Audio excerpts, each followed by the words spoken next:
This show is brought to you by MTN. For your everyday moves, try this new MTN app. MTN, SA's best network. I am Nkosinathi Ndlovu, and this is the TechCentral Show. The show is brought to you by MTN Business. Visit mtnbusiness.co.za to learn more. South Africa's payments ecosystem is evolving at a rapid pace. PayInc, formerly known as BankservAfrica, sits at the core of the country's payments infrastructure. As the builder and manager of the PayShap instant payment rails, PayInc is central to the Reserve Bank's plans to drive digital inclusion through payments modernization. My guest in studio today is Stephen Linnell. He is the CEO of PayInc, who will give us perspective on the changes happening in the financial landscape, as well as the future of payments. Stephen, welcome to the show, and thank you for joining me. Thank you, Nati. Thank you for having me. It's a pleasure. Stephen, just to kick off, could we learn more about you? You're a lifelong banker. You started off at Barclays. Yes, I did spend quite a bit of time in Barclays, and then more recently at Rand Merchant Bank. My background was predominantly in technology, so I was CIO in that context, and then before that, I was actually in consulting. So I worked for a consulting house called Accenture. Okay. Yeah. Okay. And you've been at BankServ now since? It's almost 2 years. Okay. Yes, 2 years to the day. And 2 years is about as long as PayShap has been running, hey? Yes, they rang the bell just before I joined. Yes. And so now we're in full execution. But before we get to the details of PayShap, yes. PayInc, BankservAfrica, yes, has become PayInc. And the rebrand comes with a strategic shift. Could you give us some color into what that means? Of course. Maybe just to share a little bit about PayInc itself and then the transition. So we're a purposeful payments provider that connects economies, people and businesses to digital payments. So our role very much is in providing and facilitating payments, electronic payments in the country. We've been around for 5 decades now. We've had various names in that legacy. But as you note, we've recently relaunched as PayInc. And that's not to lose the track record that we've had as BankservAfrica, but really we felt where South Africa is at the moment and where we are as a country, we felt that it was important to more closely marry what our brand represents to our strategy. And I mentioned we're a purposeful payments provider, and I think that's really where the name shines through. The intent of the company very much is to generate financial inclusion and economic growth through digital payments, and Pay describes what we do, and Inc describes why we do it. It's around inclusivity. Okay, excellent. There are lots of changes happening at PayInc, yes, including that now the Reserve Bank is coming in as a participant, and they will have 50% shareholding. Mm-hmm. Could you give us more details around the ownership structure, as well as why or the benefits of this? Yes, sure. So at the moment, we are largely led by 4 shareholders, 4 large banks, and then a small minority cluster of smaller banks. And over the last couple of years, we've considered 2 things. The first is that we felt, in the context of us wanting to be more inclusive and have greater access into the market, we wanted to effectively mutualize the company with a broader suite of key financial services players in the country. So we have been open to bringing more shareholders into the business for quite some time now. And at the same time, the South African Reserve Bank, in observing a lot of what has been going on abroad, particularly in the BRICS community, where payments really has been used as a catalyst for driving economic growth in a country. And in those countries, the central banks, in acknowledging that their payments are that important, have taken a more formative and active role in payments intermediation and provision. And so at the time we were considering broader shareholders, the central bank approached us with their intent to effectively create a national payments utility for the country. And so with the current shareholders and the Central Reserve Bank, we concluded on a deal at the end of last year whereby, as you mentioned, the SARB will subscribe for 50% of PayInc's shares. We will also bring in a number of new shareholders. We'll be bringing in Capitec Bank as a direct shareholder, as well as Investec, African Bank, Access Bank, and Citibank. So we will be expanding our shareholder base more broadly, but as you noted, the central bank is taking a much more active role and will be the sort of the controlling shareholder of this when the Competition Commission approves. Okay, and how does this relate to PayInc's role as a payments and settlements provider that competes with others such as Visa and MasterCard? Yeah, so we have three main parts of our business. We have the electronic payments part of our business, which includes EFTs, PayShap, as you've mentioned. It includes our card business, where we process for on behalf of the local banks, whether they are part of a Visa or a MasterCard scheme. And then also the cash side of our business, which looks at how do we facilitate more effective movement of physical cash in the economy. And that's perhaps our smaller part of the business. The electronic side is much more prominent as we try and move the economy from cash into digital payments. And so we do already participate in the card infrastructure today as an operator, and in some cases we do compete with Visa and MasterCard, but for the sort of the broad intent is to ensure that there is wide competition for the payment rails in South Africa. And so we very much encourage Visa and MasterCard's role that they play in South Africa. We've supported China Union Pay coming into the country and starting to offer a footprint in card as well. And so the central bank's investment into South Africa doesn't necessarily change that. The central bank also wants a rich and competitive marketplace for payment services, because normally it drives down costs, it brings in innovation. And so that's something we would support. It also doesn't change how we are regulated necessarily. So in the current regime, we are regulated as what's called a payment clearinghouse system operator, and we are licensed through PASA, which is the payment system management body, which is effectively a self-regulating authority that has been given licensing mandate from the central bank. And those licenses won't change because of the pending investment by the central bank. But they may change in the near future, because the central bank is actually in the process of embarking on quite a large-scale change in the regulatory landscape for the payments infrastructure in South Africa. And so these two things are dovetailing at very much the same time. Yes. Let's get into that. The Reserve Bank is looking to introduce new players into the payments landscape, including non-bank players. Yes. What is the benefit for the payments ecosystem? I think that is really the crux of what we're trying to do in our role, is bring new participants into the market.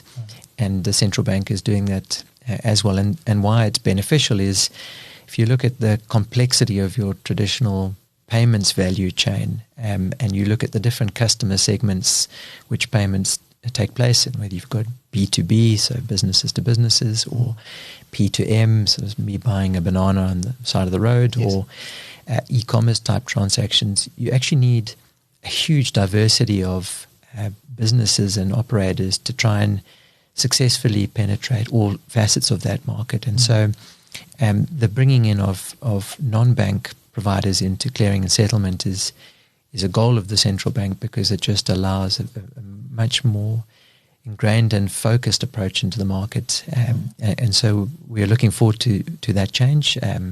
For us, it will mean we get to directly bring on customers that are not simply the banks, because we only deal with regulated participants, and as non-banks get regulated under the new regime, then we can support other third parties to grow the payments landscape. And I mean, concrete examples of this are, for example, that a telecoms services provider that has a wallet facility or a retailer can now play in the clearance and settlement space. That helps. These fintechs, they have a wider reach.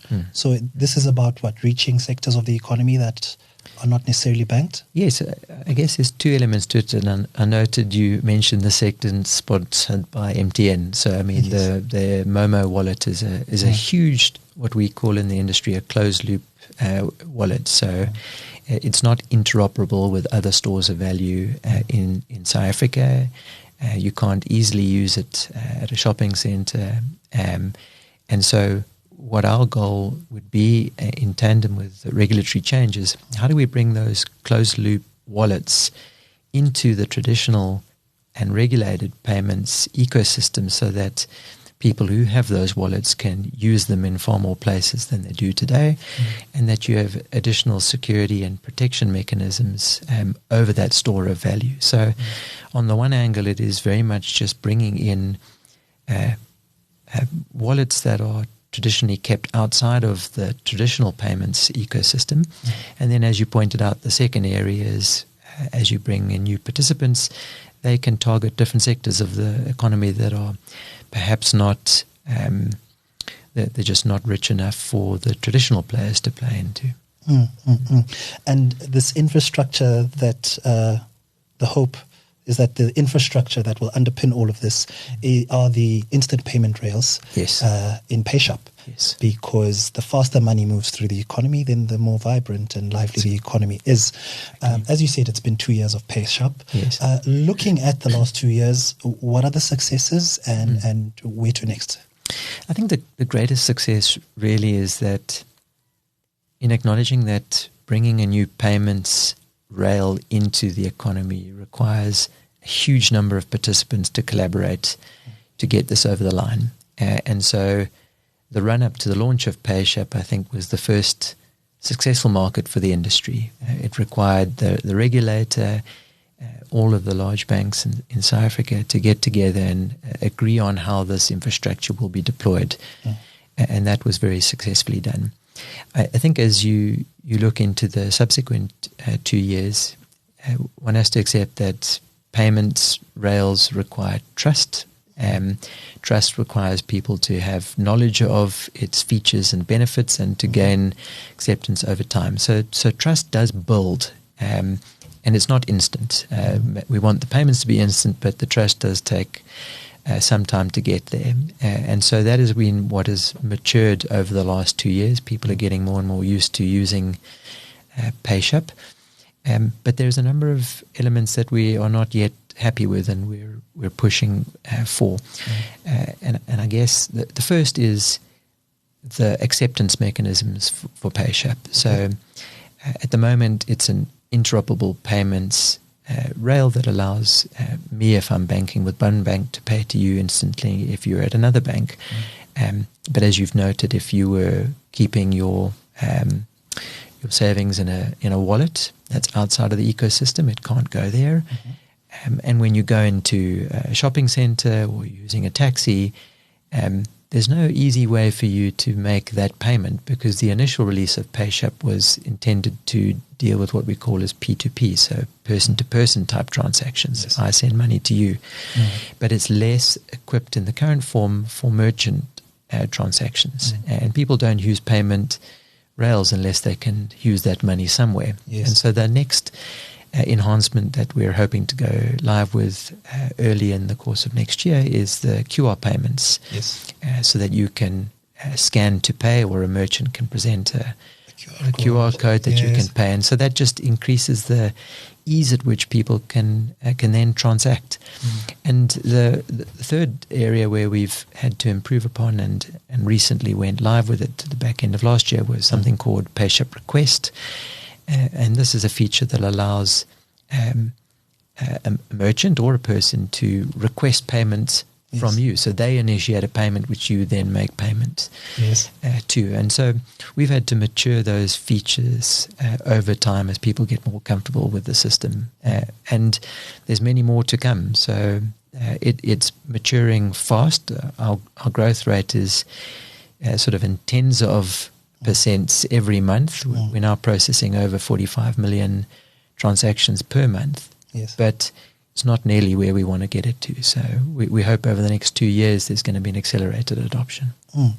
And I think, as you say, different use cases just make it accelerate adoption that much quicker. Yes. When I began using PayShap, I would have to tell the person to go into their banking app and register for this, etc., etc., etc. Now I say, okay, I'll make a request to your phone, just accept. And, spot on. And then once they've used it once, there's this element of, oh, okay, wait, what just happened? Yes. I got the money instantly. It was easy. And they get into it. Yes. The QR code payment use case is very interesting because in places like China, you could go to a market and buy a cabbage and you just quickly scan completely. And you're off. So I imagine in South Africa, as you said, in the taxi industry, for example, imagine paying with a QR code just like that. Yes. And that does make it easier. Is there a greater need for marketing, do you think, as well, or on the educational side? Yes, I think so. If we look at places like India and Brazil, where they've had huge successes in their instant payment capability, it was seen as a national imperative, as we do here. And so the government and the central banks got very active themselves in terms of promoting and educating. That's something we know that the central bank is looking to do and will support us on.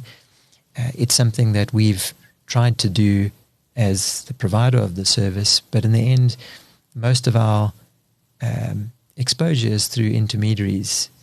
In the moment, it's the banks, and so they've also been increasing their marketing around this. But it has been slower than we would have hoped.